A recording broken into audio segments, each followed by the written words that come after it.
mursalin wa ala alihi washabihi ajmain amma ba'du. Puji syukur kehadirat Allah Subhanahu wa taala sehingga kita dapat berkumpul di kelas ini dengan melakukan pembelajaran seperti biasa, yaitu mata pelajaran sejarah kebudayaan Islam. Apa kabar anak-anak semuanya? Alhamdulillah, Bu. Sehat? Sehat. Ada yang sakit ya? Artinya, Bu. Ada yang nggak masuk hari ini? Saya, Bu. Siapa? Saya. Ada suratnya nggak? Gak ada, Bu. Izin. Bolos, Bu. Oke, hari ini kita langsung ke pembelajaran ya. Hari ini kita akan belajar tentang sejarah masuknya Islam ke Nusantara. Dalam sejarah masuknya Islam ke Nusantara itu ada dua pandangan, yaitu pertama menggunakan teori, yang kedua menggunakan garis besar.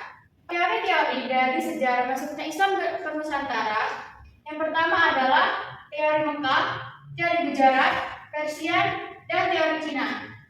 Teori Mekah adalah masuknya Islam di Indonesia diperkirakan berasal dari Timur Tengah, tepatnya Arab pada abad 7 Masehi. Para pedagang Arab menikah dengan warga lokal dan membentuk komunitas Muslim. Kemudian teori Gujarat. Teori Gujarat atau India meyakini Islam dibawa ke Nusantara oleh para pedagang dari Gujarat atau India pada abad ke-13 Masehi. Yang ketiga yaitu teori Persia atau Iran. Ajaran Islam masuk ke Nusantara dari bangsa Persia yang kemudian menjadi negara Iran pada abad ke-13 Masehi. Tradisi dan kebudayaan Islam di Indonesia diyakini memiliki persamaan dengan Persia. Yang terakhir adalah teori Cina. Diyakini bahwa Islam memasuki Nusantara bersamaan migrasi orang-orang Cina ke Asia Tenggara pada abad ke-9 Masehi. Kemudian secara garis besar, masuknya Islam ke Nusantara dapat dibedakan menjadi 5. Yang pertama yaitu melalui perdagangan, perkawinan, pendidikan, tasawuf, serta kesenian. Yang pertama yaitu melalui perdagangan. Perdagangan sejak abad ke-7 Masehi sampai ke-16, pedagang Muslim dari Arab, Persia, dan India yang datang ke Indonesia telah ikut ambil bagian dalam kegiatan perdagangan. Pedagang Muslim yang berdagang ke Indonesia makin lama makin banyak sehingga membentuk pemukiman yang disebut pekojan. Dari pekojan inilah mereka berinteraksi dan berasimilasi dengan warga lokal sembari menyebarkan agama Islam. Kedua yaitu melalui perkawinan. Saudagar Muslim yang masuk ke Indonesia banyak yang menikah dengan warga lokal. Sebelum perkawinan berlangsung, para wanita pribumi yang belum beragama Islam diminta mengucapkan syahadat sebagai tanda menerima Islam sebagai agamanya. Melalui proses interaksi seperti inilah, penduduk pribumi lambat laun mengenal nilai dan ajaran Islam melalui interaksi tersebut.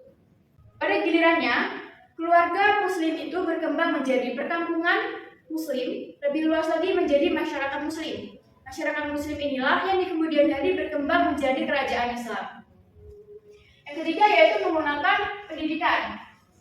Penyebaran Islam melalui pendidikan dilakukan setelah terbentuknya masyarakat Muslim pribumi. Pendidikan diselenggarakan oleh guru agama, kiai, serta ulama. Mereka memberikan pendidikan berawal dari rumah, masjid, serta musola.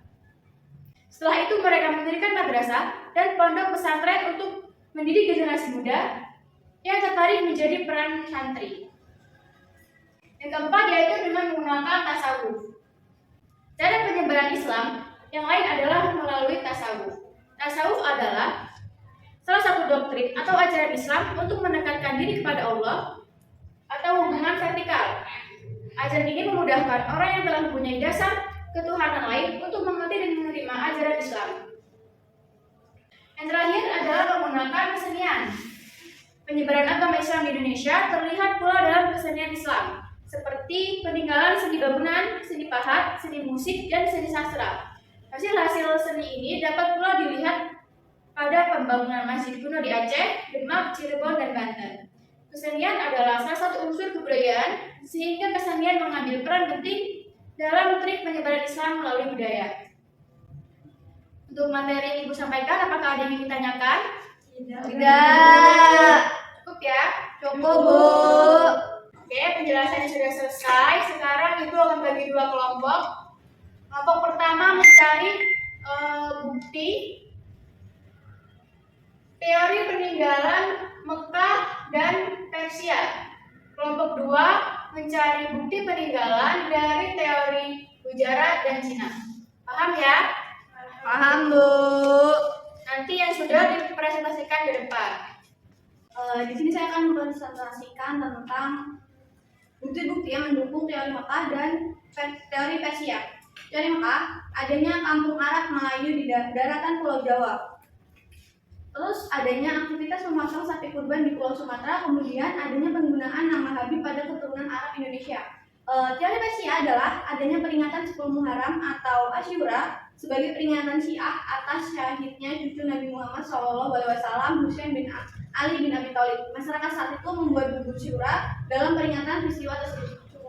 Baik, terima kasih untuk kelompok 1. Kelompok 2 sudah selesai? Sudah, Bu. Oke, silakan. Jadi di sini saya akan mempresentasikan tentang bukti teori Cina dan bukti teori Gujarat.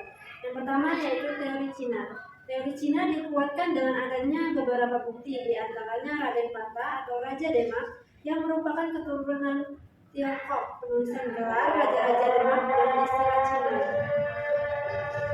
Bukti teori Gujarat. Salah satu bukti sejarah masuknya Islam ke Nusantara menurut teori Gujarat adalah ditemukannya makam Malik alaihi salam sore 127 Hijriah. Jangan lupa untuk dipelajari lagi ya materinya di rumah supaya pengetahuan kalian semakin dalam untuk materi sejarah masuk Islam ke Nusantara. Baik, Ibu akhiri. Wassalamualaikum khairat. Wassalamualaikum warahmatullahi wabarakatuh. Waalaikumsalam.